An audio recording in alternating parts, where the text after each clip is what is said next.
بتا رہا تھا کہ ایک سحر جنون ہوتا ہے جس میں پاگل کر دیا جاتا ہے، اس کے بعد سحر امراض ہے، مرضوں میں مبتلا کر دیا جاتا ہے، اور پھر جادو ایسا بھی ہوتا ہے کہ اگلے لوگوں کو دیا جاتا ہے۔ مختلف اقسام ہیں، تو جادو کا صرف نقصان ہی ہوتا ہے، جادو کا کوئی فائدہ نہیں ہے۔ کوئی آدمی یہ کہے کہ میں کامیابی دلا دوں گا، امتحان میں کامیابی، رشتہ میں کامیابی، تو جادو کا صرف اور صرف نقصان ہوتا ہے، جادو کبھی کسی کا فائدہ نہیں کر سکتا ہے۔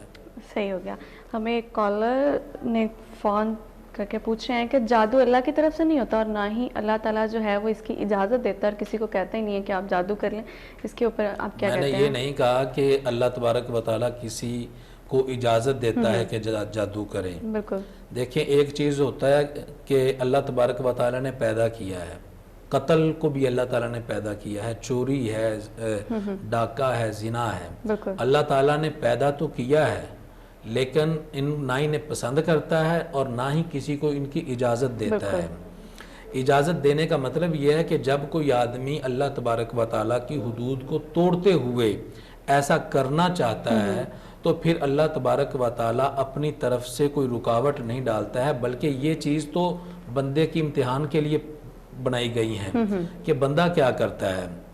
قتل اللہ تعالیٰ نے پیدا کیا ہے، اجازت نہیں دیتا، پسند نہیں کرتا، لیکن جب کوئی اسے کرنا چاہے تو پھر وہ کرنے دیتا ہے تاکہ اس کے نامہ اعمال میں یہ گناہ لکھا جائے۔ اور پھر یہ ایک اور بات ہے کہ اللہ تعالیٰ جو بھی کسی کے ساتھ کرتا ہے، کسی کا اگر کوئی نقصان ہوتا ہے تو یہ تمام نقصانات کی نسبت ہمیں اللہ تعالیٰ کی طرف نہیں کرنی چاہیے۔ میں نے بتایا کہ سر جادوگر جو ہے وہ جادو کرتا کس طریقے سے ہے؟ جادو کرتے کس طریقے سے ہیں؟ جی بالکل۔ میں نے پہلے بتایا کہ جادو جو کرتے ہیں وہ وہی بتا سکتے ہیں کہ کس طریقے سے کیا جاتا ہے۔ اوور آل قرآن کریم کی آیات کو تبدیل کر کے اور ایسی چیزیں جو غلاظت بھری ہوتی ہیں، انسان ان میں رہتے ہوئے، یعنی اللہ تعالیٰ کی شیطانی کلمات ہیں، شیطان القاء بھی کرتا ہے، وہ شیطانی کلمات کے ذریعے جس وقت اس کا قرب حاصل ہو جاتا ہے تو پھر اس کے ذریعے وہ کام کرواتے ہیں۔ اچھا یہ بتائیں، ہندو جن اور مسلم جن، یہ تو مطلب ان دونوں میں بھی چیز میں ایک ڈفرینس پوچھنا چاہوں گی۔ اس کے بعد کیا مطلب کوئی انگریز جن بھی ہوتا ہے؟ انگریز تو ہم جسے انگریز کہتے ہیں وہ تو صرف ایک علاقے کی طرف نسبت ہے، انگلش سے انگریز ہے۔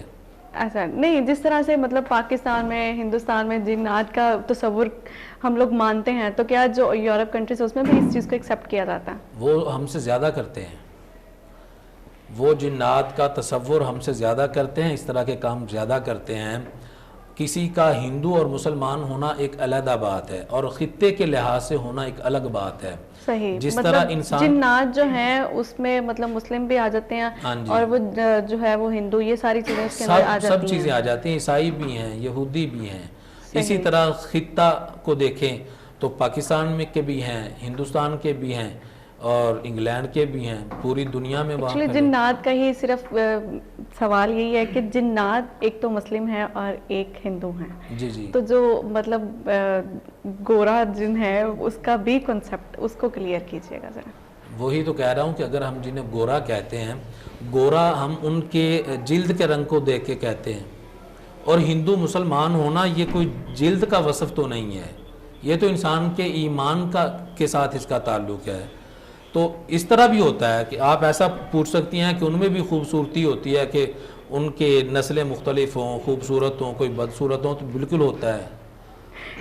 اگر مطلب جس طرح آپ خطے کی بات کر رہے ہیں کہ پاکستان کے ڈیفرنٹ جو ہے وہ مختلف قسم خطے ہیں اور ہندوستان کے خطے ہیں، تو کیا اگر جو مطلب ہندوستان کے جنہوں نے پاکستان میں آنا ہو تو وہ کس طرح سے مطلب وہ اڑتے ہیں، چٹکیوں میں ادھر پہنچ جاتے ہیں، اور باہر کے ملکوں میں جانا تو وہ کس طرح سے؟ میں ان سے ملاقات کر کے بتا سکتا ہوں۔ اللہ تعالیٰ نے ان کو یہ طاقت عطا کی ہوئی ہے، ٹھیک ہے، کہ وہ جہاں چاہتے ہیں پہنچ جاتے ہیں۔ اللہ حضور علیہ الصلوۃ والسلام نے ارشاد فرمایا نا کہ شیطان انسان کے جسم میں خون سے بھی زیادہ رفتار سے حرکت کرتا ہے۔ بالکل ٹھیک ہے۔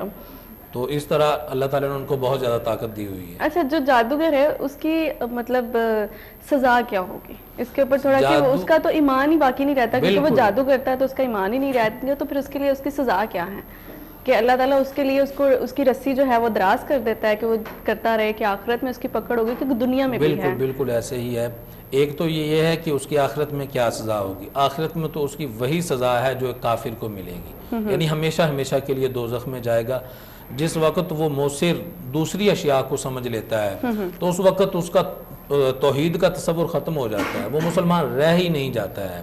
باقی دنیا میں اس کے ساتھ کیا سلوک کیا جائے تو فقہا کرام لکھتے ہیں کہ جادوگر کو دنیا میں قتل کر دینا چاہیے, وہ اسے زندہ رہنے کا حق حاصل جو لوگ ہیں کبھی ہوتا ہے کہ ہمارے حالات تھوڑے ڈاؤن چلے ہیں, کاروبار میں تھوڑا اپ ڈاؤن آ گیا اور رزق میں تنگی آ گئی ہے تو لوگ بڑے بابوں کے پاس چلے جاتے ہیں, وہاں جا کے کوئی تویز دھاگا کرواتے ہیں, اس کے اوپر آپ کیا کہتے ہیں؟ حضور علیہ الصلوۃ والسلام نے ارشاد فرمایا ہے کہ جو آدمی کسی نجومی کے پاس جا کے اس کی باتیں سنتا ہے پھر اس کی تصدیق کرتا ہے وہ کفر کرتا ہے. ہمارے لیے یہ سبق ہے کہ جو کچھ کرنے والا ہے اللہ تبارک و تعالیٰ کی ذات کرنے والی ہے. بے شک. صرف میں وہ بات بیچ میں رہ گئی تھی کہ اللہ تعالیٰ نے جتنے بھی کام کیے ہیں, انسان کو کوئی دکھ پہنچتا ہے, تکلیف پہنچتی ہے, نقصان ہوتا ہے کاروبار میں, ترقی ہوتی ہے, وہ ہوتا اللہ تعالیٰ کی طرف سے ہی ہے. لیکن علماء فرماتے ہیں کہ ہر اچھے کام کی نسبت اللہ تعالیٰ کی طرف کرنی چاہیے اور جو برا کام ہو اس کی نسبت اپنی طرف کرنی چاہیے. صحیح. یعنی اگر کوئی آدمی جھوٹ بولتا ہے تو یہ نہ کہے کہ مجھے اللہ تعالیٰ نے یہ طاقت دی تو میں نے جھوٹ. بعض اوقات کہا جاتا ہے اللہ جھوٹ نہ بلائے, بالکل عام جملہ استعمال کیا جاتا ہے, تو اس پہ سخت تنقید ہے کہ جھوٹ کی نسبت اللہ تعالیٰ تو جھوٹ کو پسند نہیں کرتا ہے, بالکل ایسا ہی ہے, تو اس کی نسبت اللہ تعالیٰ کی طرف نہیں کرنی چاہیے, بلکہ انسان یہ کہے کہ میں نے جھوٹ بولا ہے. اگر کوئی نیک کام کیا ہے, مثلا راہ خدا میں خرچ کیا ہے, نماز پڑھی ہے, تو اس کی نسبت اللہ تعالیٰ کی طرف کرنی چاہیے. نماز جو ہے وہ تو اللہ تعالیٰ کی ذات کے لیے ہی ہم لوگ پڑھتے ہیں. بالکل. اور اچھا ایک بات جو مطلب ابھی میں نے پوچھی تھی اس کو بھی ایک کلیئر کرتے ہیں, اور دوسرا یہ کہ بعض لوگ جادو کا توڑ کرتے ہیں, قرآنی آیات سے بھی کرتے ہیں, اور بعض کہتے ہیں کہ ہم نے اس تویز کو لے کے گئے تھے فلاں کے پاس, انہوں نے اس کا توڑ کر دیا. یہاں کہا جاتا ہے کہ اگر آپ کے اوپر کوئی جادو ہے تو آپ اس کا توڑ کروائیں, اس کے اوپر آپ کیا کہتے ہیں؟ اس کا میں یہی کہوں گا کہ اللہ تعالیٰ نے ہر مسلمان کو یہ حق دیا ہوا ہے کہ وہ اپنا دفاع کر سکے. صحیح.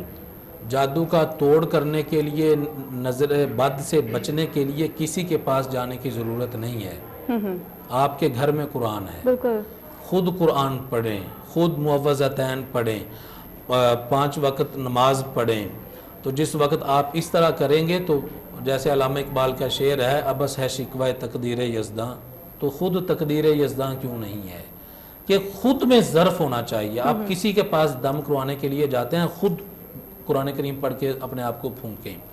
آپ کسی سے دعا کرواتے ہیں, خود اتنا بلند ہوں کہ آپ مستجاب الدعوات بن جائیں, آپ کی دعائیں قبول ہوں, آپ والدین کی فرمانبرداری کریں, کوئی نیک اعمال کرنے نہیں ہیں. تو اگر کوئی نقصان ہو جاتا ہے تو ہم سمجھتے ہیں کہ یہ ہم پہ جادو ہو گیا ہے. ایسا ہی ہے. تو میں یہ کہنا چاہتا ہوں کہ جادو ہے, ضرور ہے, لیکن اس پہ یقین نہیں کرنا چاہیے. صرف یہی کہنا چاہیے کہ میرے اعمال ہیں, ان کی وجہ سے نقصان ہو رہا ہے, یا اگر میں بیمار ہوں تو اللہ تعالیٰ نے بیماری پیدا کی ہے. موثر جادو کو نہیں ٹھہرانا ہے, اگرچہ جادو ہو بھی جائے اس کی نسبت اللہ تعالیٰ کی طرف کرنی ہے کہ موثر اللہ تعالیٰ کی ذات ہے, اللہ کی ذات کرنے والی ہے. بالکل ایسا ہے, وہ آپ بے شک اللہ تعالیٰ ہی سب کچھ کرتا ہے, لیکن ہم لوگ دیکھتے ہیں کہ مطلب بعض لوگ کہہ رہے ہوتے ہیں, بلکہ یہ دیکھنے میں بڑی چیزیں آتی ہیں کہ فلاں کے اوپر جادو ہوا تھا اور ان کی بیٹی کے اوپر جن جو ہے وہ عاشق ہو گیا اور وہ اب اس کی جان نہیں چھوڑا. اس طرح سے بڑی چیزیں وہ آتی ہیں, اس پہ کیا کہتے ہیں آپ؟ تو ان چیزوں کا اثر تو ضرور ہے, ایسا نہیں ہے کہ اثر نہیں ہے, اثر تو ہوتا ہے. اگر دیکھیں کہ نظر بد ہے, لوگ نظر بد کو بھی نہیں مانتے ہیں لیکن نظر بد ہوتی ہے. اسی طرح جادو کا اثر نہیں مانتے لیکن ہوتا ہے. جنات ہیں یا ان کا اثر ہو جاتا ہے. بعض اوقات تو زیادہ جھوٹ پر مبنی لوگ باتیں کرتے ہیں. ان کا اثر ضرور ہے لیکن ان سے اپنے دامن کو بچانا ہی چاہیے. صحیح. کسی کے پاس نہیں جانا چاہیے، انسان خود ہی کرے.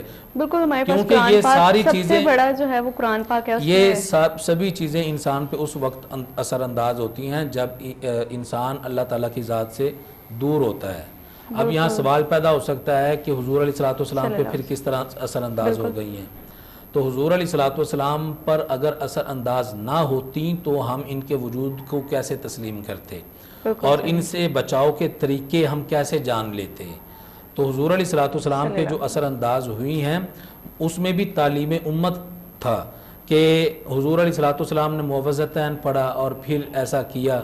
تو یہ امت کے لیے تعلیم تھی کہ خود دم کریں، خود پڑھائی کریں اور خود اپنے آپ کو ان تمام چیزوں سے بچانے کی